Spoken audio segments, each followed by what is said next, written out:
दुर्भाग्य का विषय है कि राज्य के सर्वश्रेष्ठ चिकित्सा संस्थान का निदेशक अगर योगदान देने के बाद गेस्ट हाउस में रहने के लिए विवश हो और उनका जो आधिकारिक आवास है वहाँ एक सजायाफ्ता कैदी को लंबे समय से कोरोना बीमारी के नाम पर रखा गया है। अब राज्य सरकार ये को दावा करती है कि राज्य में रिकवरी रेट 96% से ऊपर है, 9% से ऊपर है और पॉजिटिव केसेस कम हो गए।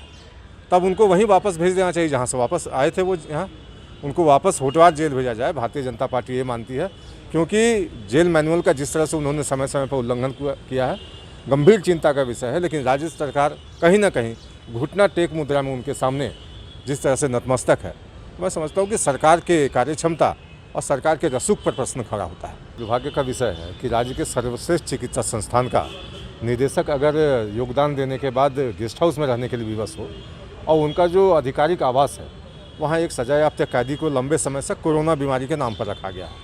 अब राज्य सरकार ये को दावा करती है कि राज्य में रिकवरी रेट 96% से ऊपर है, 9% से ऊपर है और पॉजिटिव केसेस कम हो गए।